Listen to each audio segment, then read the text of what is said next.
बाद से बिल्कुल चेंज हो गया है। तो मेरा भी यही मानना है कि इतने संघर्ष के बाद, इतनी बलिदानों के बाद हमें आज़ादी तो मिल गई, 75 साल भी पूरे होने जा रहे हैं। तो इस आज़ादी, ये जो आज़ाद भारत है, इसको ऊंचाइयों पर ले जाने के लिए जो हमारे बच्चों में इतनी काबिलियत है, तो उन काबिलियत को पहचानने का मौका जो देते हैं, वो उनकी कमज़ोरियों को जानने का बच्चों की ये सब टीचर्स देते हैं कि बच्चा किस तरह से अपनी कमज़ोरियों को जाने, आत्मनिर्भर बने और आत्मसम्मान के साथ आगे बढ़े। उसमें टीचर की यही भूमिका है कि वो बच्चों की काबिलियत को पहचाने, उनको मोटिवेट करे और सबसे बड़ी बात कि वो अपने जीवन मूल्यों को पहचाने। मेरा ये भी मानना है कि जो टीचर्स संस्कार दे सकते हैं, पुराना इतिहास हमारा बहुत समृद्ध है, उसके बारे में तो जानकारी देना हमारा कर्तव्य है ही है, लेकिन बच्चों को साथ साथ उनकी वैल्यूज़ के बारे में जानकारी देना भी बहुत ज़रूरी है। ये सबसे बड़ा टीचर का रोल है, और ताकि बच्चे अपनी चुनौतियों को सामना कर सके, आगे बढ़ सके, आत्मसम्मान के साथ आगे बढ़े, आत्मनिर्भर बने और सभी चुनौतियों को अच्छे से स्वीकार करें। Thank you. टीचर के रोल के लिए जो पुराने समय तो लैके ਹੁਣ तक ਜਿਹੜਾ टीचर का रोल है काफ़ी चेंज हो गया। पहले टाइम ਦੇ ਵਿੱਚ ਕੀ ਸੀ, टीचर अपने सबजैक्ट का एक्सपर्ट ਹੁੰਦਾ ਸੀ, अपने टीचर ਦਾ ਉਹਦਾ ਕੰਮ ਸੀ नॉलेज ਬੱਚਿਆਂ तक पहुँचाना। ਹੁਣ ਅੱਜ ਦਾ ਜਿਹੜਾ ਕੰਮ ਹੈਗਾ टीचर ਦਾ, ਉਹਦੀ ਹੁਣ ਟੈਕਨੀਕਸ ਚੇਂਜ ਹੋ ਗਈਆਂ, ਸਟ੍ਰੈਟੇਜੀਜ਼ ਚੇਂਜ ਹੋ ਗਈਆਂ। ਉਹਦਾ ਕੰਮ ਆ ਕਿ ਉਹਨਾਂ ਨੂੰ ਬੱਚਿਆਂ ਦੀ ਓਵਰਆਲ ਡਿਵੈਲਪਮੈਂਟ ਨੂੰ ਦੇਖਣਾ, ਇੱਦਾਂ ਉਹਨਾਂ ਦੀ ਸਾਈਕੋਲੋਜੀ ਨੂੰ ਚੈੱਕ ਕਰਨਾ ਹੈਗਾ ਕਿ ਉਹਦਾ ਬੱਚੇ ਦਾ ਇੱਦਾਂ ਮਾਹੌਲ ਕ੍ਰੀਏਟ ਕਰਨਾ ਕਿ ਉਹਦਾ ਜਿਹੜਾ ਟੈਲੈਂਟ ਆ ਉੱਭਰ ਕੇ ਸਾਹਮਣੇ ਆਵੇ और वो स्कूल के माहौल में अच्छी तरह अपनी पढ़ाई जो कंटिन्यू कर सके। जो है उसके स्वतंत्रता जो है दिवस हमारा जो मनाया गया 75वां, उसी के आधार पर जो एकत्रित हुए हैं, तो जिसमें कि शिक्षक की भूमिका के बारे में बताया कि स्वतंत्रता से लेकर आज तक शिक्षक ने क्या भूमिका निभाई है। शिक्षक ने तो बहुत महत्वपूर्ण भूमिका निभाई है, आज तक उसकी अहम भूमिका रही है। तो ये है कि शिक्षक एक माध्यम है, शिक्षा का एक ऐसा माध्यम है कि जो मतलब जो शिक्षार्थी तक शिक्षा पहुंचाने का बहुत बड़ा माध्यम रहा है। उसने पहले जो है वो अपने बच्चों को कैसे पढ़ाते थे, पट्टियों पे पढ़ाते थे, तख्तियों पे, लेकिन धीरे धीरे जो है, जैसे अंग्रेजी सरकार भी रही हमारे देश में, तो अंग्रेजी सरकार ने भी जो है वो शिक्षा के लिए काफ़ी प्रसार किया। उन्होंने देखा कि यहाँ पर जो है लोग काफ़ी जो है वो अशिक्षित हैं, इनको जो है वो स्त्रियों के लिए जो है वो पढ़ाई का प्रबंध नहीं होता था, तो उनके साथ जो व्यवहार होता था, तो उन्होंने जो है वो काफ़ी इसके लिए प्रसार के लिए जो है वो योगदान भी दिया अपना। और यहाँ की जो है वो सती प्रथा थी, यहाँ पर बाल विवाह होता था और लड़कियों की जो बालिकाओं की जो है शिक्षा, उस पर भी ध्यान नहीं दिया जाता था। तो उन्होंने काफ़ी इसके लिए जो है वो मोटिवेट किया, सब लोगों को प्रोत्साहित किया कि यहाँ पर भी जो हमारे देश की तरह ही जो है वो लड़कियों को शिक्षा देनी चाहिए।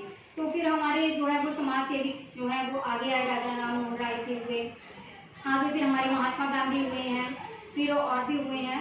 तो उन सब ने जो है वो इसके ऊपर काफ़ी भरकस प्रयास किया। तो बाकी रही बात की शिक्षक तो वो एक माध्यम है, शिक्षक तो उस दीपक के समान है जो स्वयं जलकर जो है वो दूसरों को प्रकाशित करता है, जो अपना भरकस जो है वो प्रयास देता है कि शिक्षा जो है वो हमारे शिक्षार्थी तक, समझने वाले तक जो है वो बच्चे तक पूरे जो है वो उसके हृदय तक पहुँच जाए, उसको अच्छी तरह से समझ आए। इसके लिए वो हर तरह के मेथड, हर तरह की विधि जो है वो अपने बच्चे तक अपनाकर उसको वो पहुंचाता है। फिर पहले हमारे यहाँ क्या होता था कि बच्चे जो है वो सिर्फ स्कूलों में ऐसे ही बच्चे जो पढ़ा करते थे कि तख्ती पे पढ़ा लिया जाए ब्लैक बोर्ड यूज़ के लिए, जैसे कि हमारे माननीय मैम ने बोला है, पूनम मैम जी ने, तो वो बिल्कुल सही है। आज जो तकनीकी क्षेत्र है उसमें बहुत ज़्यादा विकास हो गया है। आज कंप्यूटर हैं, लैपटॉप हैं, मोबाइल है, मोबाइल की बहुत बड़ा जो है वो सहायक बना रहा।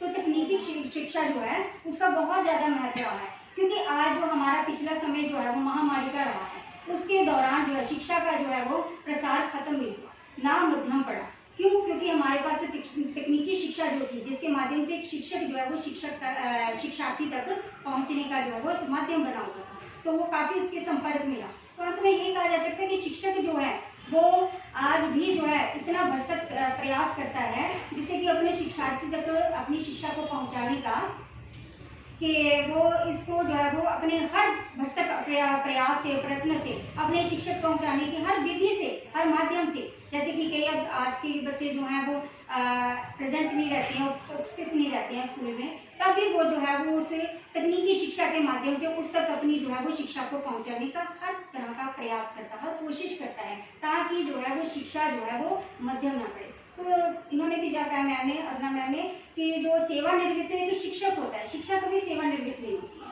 शिक्षार्थी तक जो है वो शिक्षा वो अगर सेवानिवृत्त हो भी जाता है तो भी वो जो है वो अपनी शिक्षा को जो है वो सेवानिवृत्त नहीं होने देता।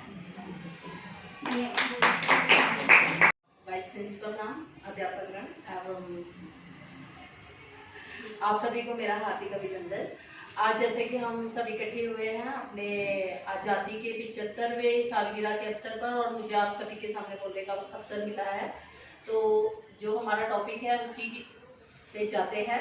तो आज़ादी से पहले जो था हमारा अंग्रेजों ने अंग्रेजी शिक्षा प्रणाली जो स्थापित की थी यहाँ पर इंडिया में, तो उसमें उन्होंने काफी बदलाव किया था, एक नई दिशा उन्होंने प्रदान की थी।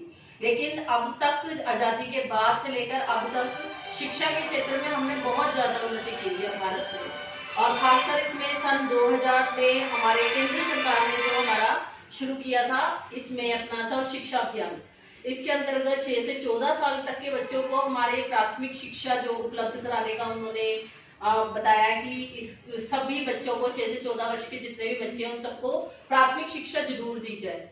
इसके साथ साथ हमारे शहरों के साथ साथ गांवों में भी इसमें बहुत प्रगति करी गई।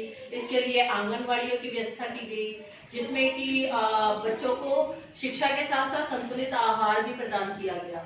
तो जैसा हम सभी देख ही रहे हैं कि शिक्षा के स्तर में ना कि तकनीकी शिक्षा हो, चाहे वो बालिका शिक्षा हो, हर क्षेत्र में इतना भारत ने उन्नति की है। और सब ये उन्नति करने में जो मुख्य शेयर रहा है हमारा, वो रहा है हमारे शिक्षक का।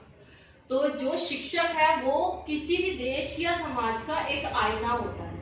तो जो शिक्षक ही है जो हमारे देश के भविष्य को बनाता है, देश के भविष्य के लिए अपने छात्रों को, अपने विद्यार्थियों को वो तैयार करता है, पूरी तरह से उसको मदद करता है, उसको अच्छा नागरिक बनाने में और एक अच्छा समाज सदस्य अपना नागरिक बनाने के लिए और एक अच्छा इंसान बनाने के लिए। तो अंत में मैं यही कहूंगी कि हिंदू धर्म में भी जो है शिक्षक को ईश्वर का रूप दिया गया है। उसमें कहा भी गया है कि ईश्वर आचार्य देवो भव। तो जैसा कि आप सभी जान रहे हैं, अंत में मैं यही कहना चाहती हूँ कि जो शिक्षक है वह ही सर्वोपरि।